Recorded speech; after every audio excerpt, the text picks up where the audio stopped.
नमस्कार, मी सुखदा. Share the स्टोरीच्या दुसऱ्या एपिसोडमध्ये मी तुम्हा सगळ्यांचं मनापासून स्वागत करते. आज आपल्या गेस्ट आहेत त्यांनी खूप प्रवास केलेला आहे खरं तर. भारतातून इंग्लंड टू परत भारत, त्याच्यानंतर त्यांनी बिझनेस स्टार्ट केला, त्याच्यानंतर निसर्गाच्या सानिध्यात स्वतःची पॅशन शोधता शोधता त्यांना काहीतरी सापडलं. ते काय सापडलं आपण त्यांच्या गप्पांमधून जाणून घेऊया. तर अशी ही अष्टपैलू व्यक्ती आज आपल्याला भेटायला येते आणि आपण त्यांचं स्वागत करूया. मुग्धा पत्की यांचं. तुमचं खूप खूप मनापासून स्वागत आहे मुग्धाताई. धन्यवाद सुखदा. आणि मलाही खूप आनंद होतोय की आज मी तुझ्या बरोबर गप्पा मारायला आली आहे आणि it will be a wonderful experience. I am damn sure about it. Basically आपण आधी जेव्हा भेटलो होतो ना, प्रत्यक्षात जेव्हा भेटलो होतो तेव्हा ना खूप इंटरेस्टिंग आपल्या गप्पा रंगल्या होत्या आणि मला खूप गोष्टीबद्दल उत्सुकता होती, कुतूहल होतं की हे काय असेल किंवा ही पॅशन काय आहे किंवा तुमची ती जर्नी कशी होती. तर मी असा विचार केला की आमच्या सगळ्या प्रेक्षकांसाठी सुद्धा ही जर्नी आणावी, त्यांच्या भेटीला घेऊन यावी, म्हणून आज आपण गप्पा मारणार आहोत. तर आपली गप्पा आपण सुरू करण्याच्या आधी मला तुम्हाला असं विचारायचंय की काय असतं ना की प्रत्येक फील्ड आपण चूज करण्याच्या आधी आपली काही लक्षणं आपल्या आईबाबांना दिसलेली असतात. म्हणजे माझ्या बाबतीत असं झालं की मला माहिती होतं मला काय करायचं नाहीये, तर मी हे सांगून टाकलं होतं की हे मला करायचं नाहीये. मग मी शोध घेतला की मला काय करायचंय. तसं तुमच्या बाबतीत काही झालं का? हो. मला डॉक्टर व्हायचं नव्हतं, हे नक्की होतं माझं. कारण लहानपणापासूनच मला रक्त जरी बघितलं जरी थोडं तरी मला भीती वाटायची किंवा चक्कर यायची. त्यामुळे मी आणि माझे आई वडील डॅम शुअर की मला डॉक्टर व्हायचं नाही. बाकी त्यानंतर मग ठरवलं की काय करायचं वगैरे.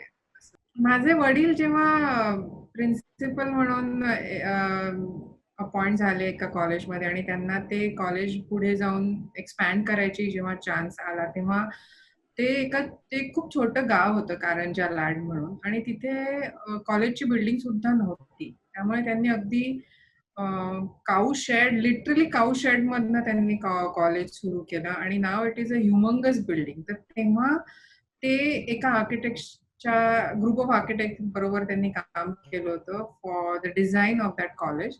तर मला असं वाटतं तेव्हा त्यांना ते भरपूर अपील झालं होतं, कारण ते आर्किटेक्ट आणि त्यांची आर्किटेक्ट वाईफ हे दोघांनी मिळून ते कॉलेज डिझाईन केलं होतं. सो मे बी तेव्हा त्यांना काही क्लिक झालं असेल, or I don't no exactly. So तेव्हा त्यांनी हळूहळू मला त्या गोष्टीला एक्सपोजर देण्यास सुरुवात केली. मला ते घेऊन जायचे त्यांच्याकडे. आणि मला आठवतं मी तेव्हा 8वी 9वीत वगैरे होते, तेव्हापासून मी बघत आली आहे की आर्किटेक्टचं काम काय असतं, कसं असतं, ते ड्रॉइंग्स म्हणजे काय, हे काय, ते काय. तर तेव्हापासून थोडं एक्सपोजर होतं, बट तेव्हा माझ्या तरी डोक्यात असं काही नव्हतं की आपल्याला आर्किटेक्ट व्हायचं आहे किंवा काय. ते मला असं वाटतं हळूहळू ते रुजत गेलं असं म्हणता येईल.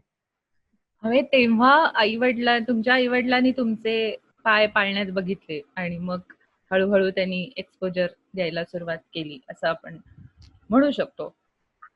आणि सुखदा कुठेतरी असं पण होतं ना तेव्हा की बघ, मी ही बोलते हे आजपासून 30-35 वर्षापूर्वीचं बोलते, मिनिमम 30 वर्षापूर्वीचं बोलते. तर तेव्हा असं होतं की फिमेल्सला घरी राहून काय काम करता येईल, कसं आपल्या पायावर उभं राहता येईल, प्लस त्यांना घर पण सांभाळावंच लागायचं, काही ऑप्शन नव्हतं तेव्हाच्या. बघ, मॅक्सिमम स्त्रिया तशाच होत्या, म्हणजे माझी आई किंवा तिच्या नंतरच्या 2 जनरेशन सुद्धा. सो मे बी तेव्हा त्यांनी असं बघितलं असेल की अरे त्या ज्या आर्किटेक्ट लेडी होत्या त्या घरी राहून, त्यांचं घरीच स्टुडिओ होता, छानसा स्टुडिओ होता त्यांचा. तर त्या घरी राहूनच कशा स्टुडिओ सांभाळतात आहे. त्यांची मुलगी शाळेत होती तेव्हा, माझ्यापेक्षा लहान होती ती. ती कशी त्यांना पण त्या सांभाळू शकतात. सो मे बी त्यांनी असं बघितलं असेल की अरे हे हे डुएबल आहे खूप, आणि it's even very interesting line field. So म्हणून मे बी त्यांनी हळूहळू मला त्या गोष्टीला एक्सपोज केलं असेल असं मला वाटतं. ओके, पण असं पण आहे ना की तुम्ही पण रिस्पॉन्ड केलं त्याला. म्हणजे खूप गोष्टी असं असतं की आई वडिलांना आवडतात म्हणून त्यांनी एक्सपोजर दिलं, पण तुम्ही जर का रिस्पॉन्डच केलं नसतं त्यांना, तर ते कुठेतरी मिसबॅलन्स झालं असतं. सो ते तुमची पण थोडीशी आवड आणि अशी हो, निर्माण झाली असावी. म्हणजे ऍक्च्युली खूप चुकीची समजूत आहे की मुलांचं ड्रॉइंग चांगलं आहे म्हणजे तो आर्किटेक्ट बनू शकतो. आणि ते माझ्या बाबतीतही झालं असं म्हणता येईल. लहानपणापासून ड्रॉइंगची आवड होती आणि परीक्षा दिल्या ड्रॉइंगच्या असं सगळं. तर मे बी ते असेल, त्यांना वाटलं असेल की अरे हिचं ड्रॉइंग चांगलं आहे तर चला आता हिला. I don't know, but but it's anyways not a correct concept of becoming a या.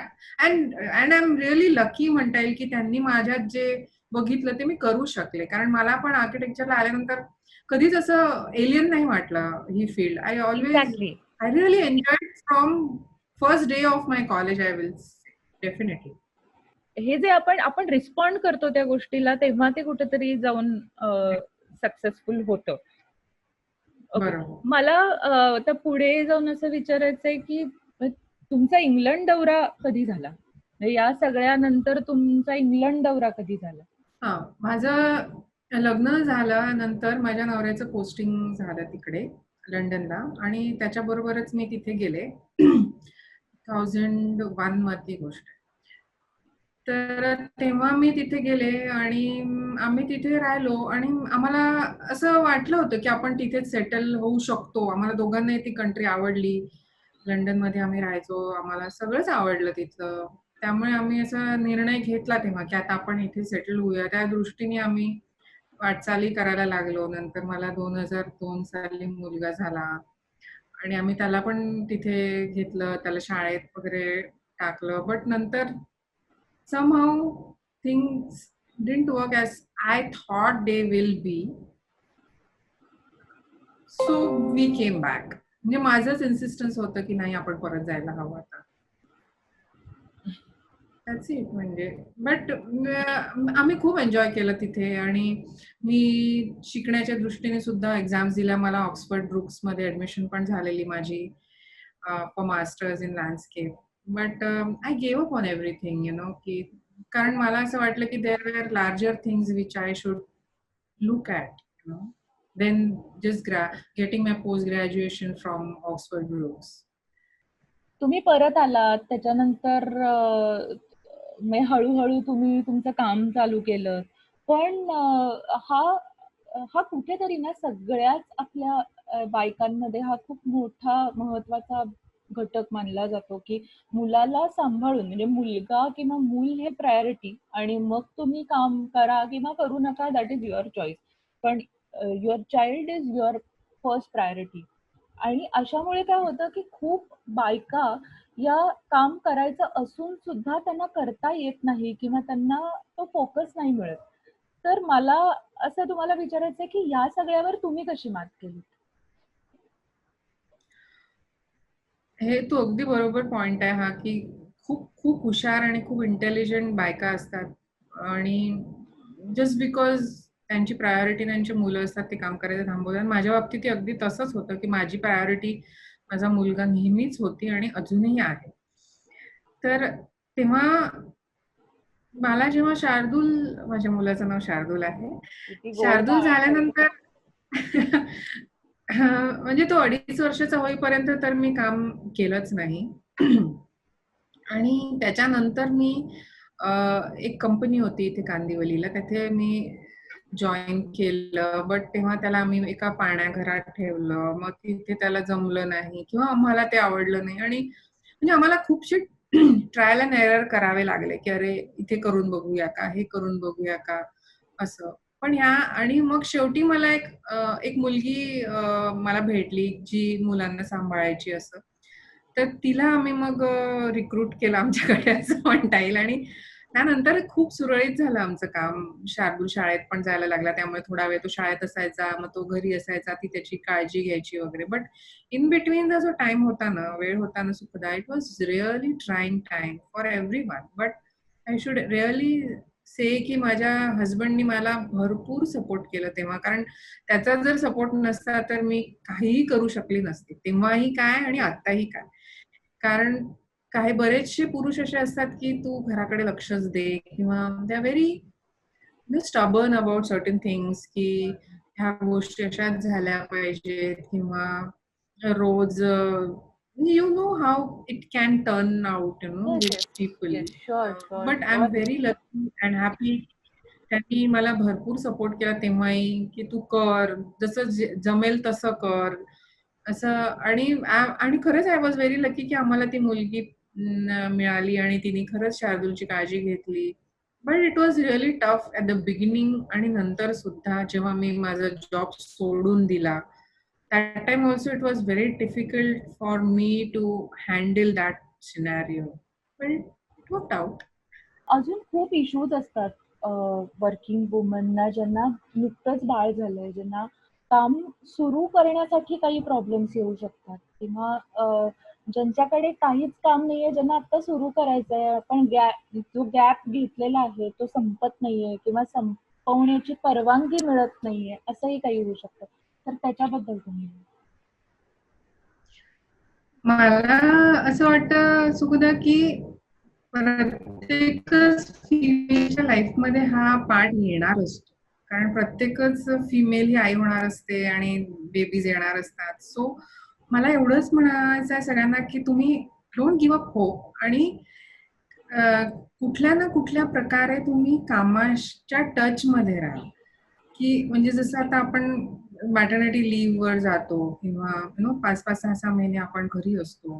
तर तेव्हा मोस्टली असं असतं की आपल्याला आपल्याबरोबर आई किंवा सासू किंवा कोणी ना कोणी असतं. सो असं नाही होत की completely the baby is with you. So you have time. So at that time you can upgrade your skills, or any which way just keep in touch with your work, ज्याने तुम्हाला left out नाही वाटणार. किंवा हा एक खूप मोठा point असतो की इतकं फास्ट आपलं प्रत्येकाचंच फील्ड इतकं फास्ट पुढे जात असतं ना, की आपल्याला असं वाटतं की झालं आता 6 महिन्यांनी आपण खूपच मागे पडलेलो असणार, किंवा असं. खरी गोष्ट आहे, सो खूप खरी गोष्ट आहे.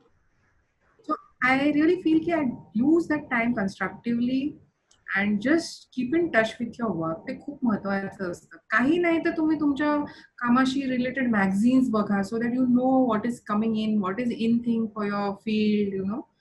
जसं आता माझ्या फील्डचं म्हटलं तर मटेरियल्स काय आहेत आता, कन्स्ट्रक्शन मटेरियल्स, इंटिरियरचे काय, लाइटिंगचे काय, हे काय, ते काय. There are so many things की तुम्ही अपडेटेड राहा. म्हणजे की वेन यू कम बॅक, तुम्ही अगदीच असं कुठल्या तरी एरामधनं आल्यासारखं तुम्हालाही वाटणार नाही, आणि once you get back to work you will feel good, की अरे हे मला माहिती होतं, अरे आय एम अपडेटेड असं. So it's really confidence booster. You don't feel left out. नाही आणि ह्या. हां. या सो हे खूप महत्वाचं आहे की you just keep in touch with your work. आणि अडचणी ह्या सगळ्यांनाच येतात, बेबीज असो नसो, अडचणी येणारच आहेत काम म्हटलं की.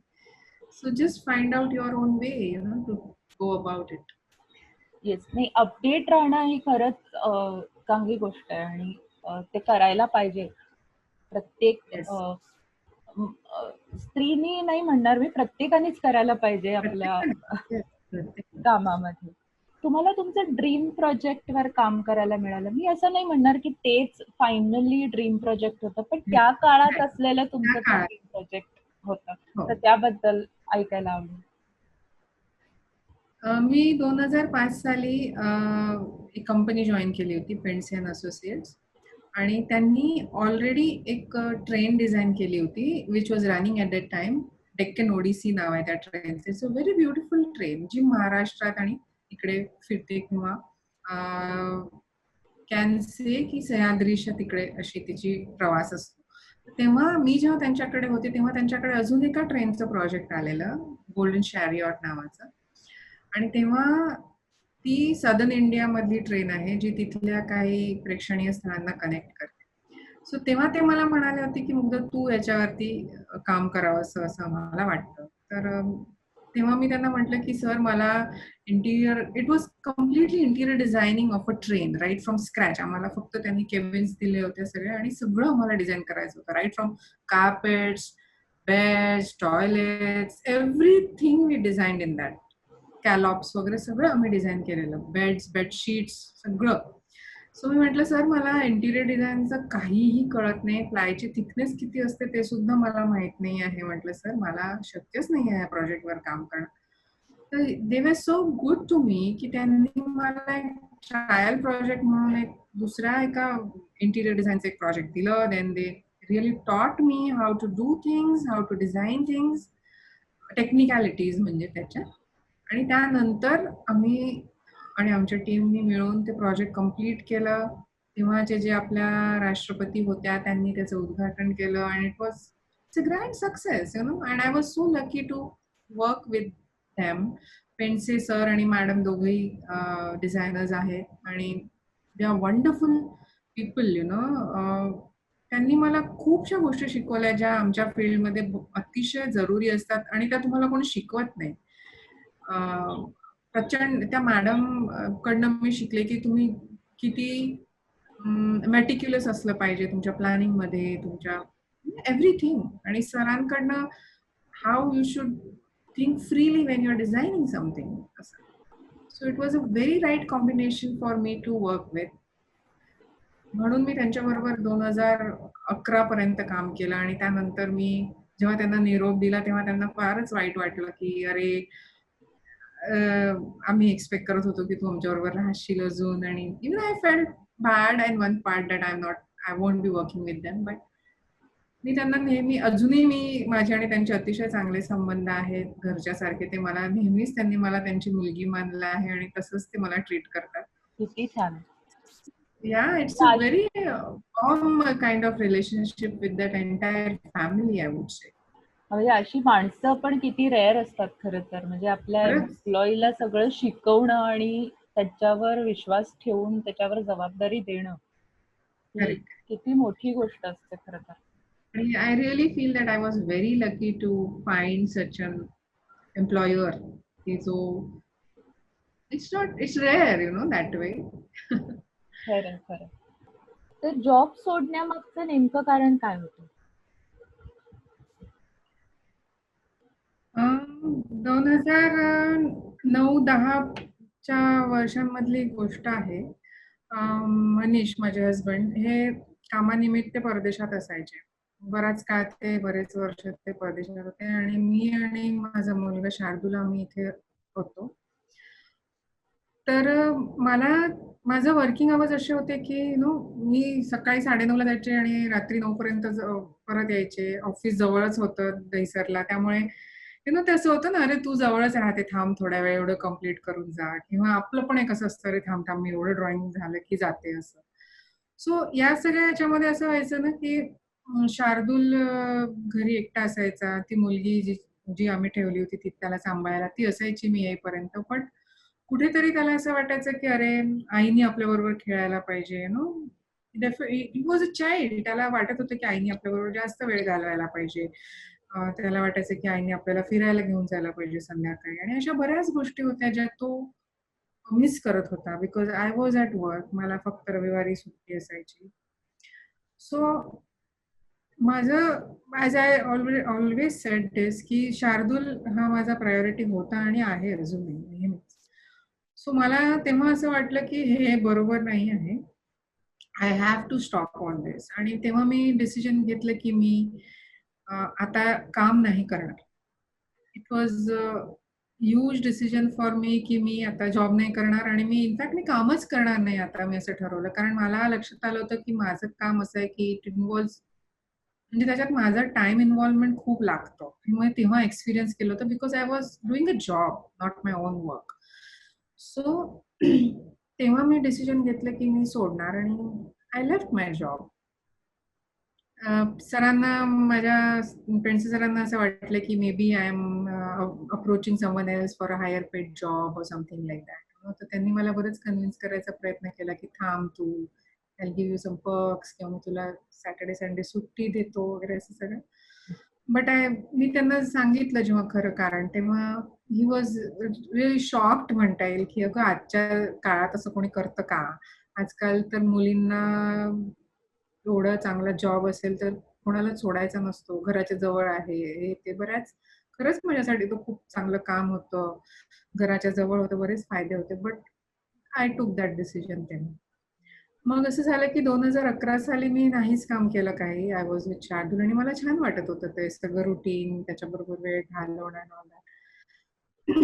मग हळू-हळू 12-11च्या शेवटी-शेवटीच म्हणता येईल मला हळू-हळू जे बाकीचे कन्सल्टंट्स होते ज्यांच्याबरोबर मी काम करत होती, स्ट्रक्चरल कन्सल्टंट्स, एम-ए-पी कन्सल्टंट त्यांच्याकडनं मला असे छोटे-छोटे जॉब्स यायला लागले, की "अरे, तू घरीच आहे ना, मग हे थोडंसं करून दे ना मला." मग असं करता-करता त्याची इंटेन्सिटी वाढत गेली आणि मग मी माझा वेळ ॲडजस्ट करत गेली, की शार्दूल शाळेत गेला, की आपली कामं करून घ्यायची, ड्रॉइंग्स हे ते. तो खेळायला गेला, की कॉल्स करून घ्यायचे असं. मग ते काम वाढत गेलं आणि मग मीटिंग्स कशा अटेंड करायच्या आता ते सगळं आलं समोर. मग तेव्हा पण मी तसंच करायची. तो शाळेत गेला, की मीटिंग्स अटेंड करायच्या. म्हणजे I am very lucky in that way, की मी ज्यांच्याबरोबर त्यानंतर काम केलं त्यांनी मला ही टाईम फ्लेक्सिबिलिटी दिली, की हां. "हां, ठीक आहे. मग तुला सकाळी शक्य आहे का? मग तू ठीक आहे, आपण सकाळीच मीटिंग ठेवूया किंवा याच वेळी आपण कॉल करूया." तेव्हा जर त्यांनी मला ती फ्रीडम दिलं नसतं, तर कदाचित मी नसती करू शकले ते सगळं. आपल्या सगळ्यांच्याच आयुष्यात ना एक लोएस्ट पॉइंट असतो. आपण जेव्हा बिझनेस करत असतो, आपण जॉब करत असतो, तेव्हा काही ना काही घडतं आणि त्या मोमेंटला आपल्याला असं वाटतं, की इथून आपण ना परत येऊ शकत, ना पुढे जाऊ शकत. तर तो खूप लोएस्ट पॉइंट असतो आपल्या आयुष्यातला. तर तुमच्या आयुष्यातला लोएस्ट पॉइंट काय आहे? आणि तो तुम्ही सांगा. हो, माझ्या आयुष्यात पण अशी वेळ आली होती, की जेव्हा अ, मन खिन्न होतं असं म्हणतात ना, तसं झालेलं. अ, मी एका कन्सल्टंटसाठी काम करत होते तेव्हा. मी फ्रीलान्सिंग करायचे. माझा स्वतःचा सेटअप नव्हता तेव्हा. तेव्हाची तेव्हाची गोष्ट आहे ही. म्हणजे मी भरपूर काम केली त्या त्या कन्सल्टंट बरोबर आणि खूप मेहनतीने काम केलं. खूप काय म्हणतात ना, मन लावून काम केलं. नवीन-नवीन प्रकारे त्यांना काम करून दिलं. बट आमचा कसं होतं, की आमचा काही असा लिखित करार नव्हता. There was nothing in black and white. सो हळू-हळू माझ्या असं लक्षात आलं, की that consultant was not ready to pay me. म्हणजे आमचं व्हर्बली जे काही झालं, ठरलेलं, की हां, एवढं मला मिळणार त्या whatever that project cost or whatever आणि somehow that consultant thought that that amounts are growing आणि मग त्याला असं वाटलं की अरे एवढा शेअर मी हिला का द्यावा किंवा तत्सम काहीतरी आणि हळूहळू त्यांनी मला पेमेंट देणं बंद केलं आणि मला असं लक्षात आलं की अरे he is not going to pay me आणि मग त्यांनी ओपनलीच मला सांगितलं की I cannot pay you whereas मला माहित होतं की he is getting lot of money out of that project which I had design for him आणि that was a big shocker because मला हे लक्षात आलं होतं की मी काहीही करू शकणार नाहीये त्या बाबतीत. बिकॉज काही नंबर ऑफ रिझन्स. मला माहित होतं की and I am not that kind of person की जो जाऊन भांडाभांडी करेल किंवा anything like that. I preferred की I just went to him and I met him once and I said things. थोड्या मला जाऊन बोलायचंच होतं कारण it was not easy for me to let it go because it was a huge amount. That was really a learning journey for me. मी शिकले त्यातनं बरंच काही की एक आस्पेक्ट असतो प्रत्येकाच्या कामाचा and that is money. No one is here to work for charity. So तो एक आस्पेक्ट मला चांगल्याच प्रकारे मी शिकले तिथून असं म्हणता येईल. मी त्यांच्याबरोबर काय बोलले तो एक वेगळा प्रश्न आहे. But I handled it my way and I am now म्हणजे तेव्हा मला खूप त्रास झाला त्या गोष्टीचा, की अरे आपण कोणाशी तरी इतकं प्रामाणिक राहून कोणीतरी आपल्याशी असंही वागू शकतं. सो मल्टिपल लेव्हल्सला it was a low for me actually. But now all त्याच्यानंतर इज गुड. तुम्ही स्वतःचा सेटअप सुरू केलं. मला असं वाटतं, की मी जेव्हा माझा सेटअप सुरू केला, तेव्हा मी खूप अनसर्टन होते. अ, खूपच अनसर्टन होते, की माहिती नाही, की काय होईल? म्हणजे मला खरं सांगायचं म्हणजे मला प्रचंड भीती वाटत होती, की अरे मी ही उडी घेते खरी आहे, बट माहिती नाही उद्या काय होईल. सो माझे एक मित्र म्हणता येईल ते आहेत. त्यांनी मला एवढंच म्हटलं, की "काय होईल जास्तीत जास्त? तुला ऑफिस बंद करावं लागेल ना." मला अशी भीती वाटायची, की आज प्रोजेक्ट्स आहे, उद्या प्रोजेक्ट्स नसले तर मी एम्प्लॉईजला काय करेन? काय कसं हँडल करेन? तर त्यांनी मला म्हटलं, की की तू एवढा का विचार करते आहे, की नाही झालं तर ऑफिस बंद करायचं, त्यात काय, go back to your freelancing. तेव्हा मला असं जाणवलं की अरे हो, I am a person who have never thought की लोक काय म्हणतील. यु नो आय हॅव, म्हणजे त्यावेळेस त्यांनी मला याची जाणीव करून दिली की आजपर्यंत यू हॅव नेव्हर थॉट, तू जे पण काही करत आली आहेस किंवा करतेस याच्यात तू हा विचार नाही केला की अरे लोक मला काय म्हणतील. किंवा जेव्हा मी सायकलिंग सुरू केलं तेव्हा पण अशा खूप गोष्टी होत्या की I use to go for cycling for days together. मला म्हणणाऱ्यांनी म्हटलं बरंच काही, but I never give in to it, you know. So तेच मला त्यांनी आठवण दिली की ठीक आहे, नाही झालं तर नाही झालं, पण ऍटलीस्ट झालं तर त्याचा विचार कर ना, झालं तर it would be wonderful. So that is how I pushed my self की नाही, चल करून बघूया.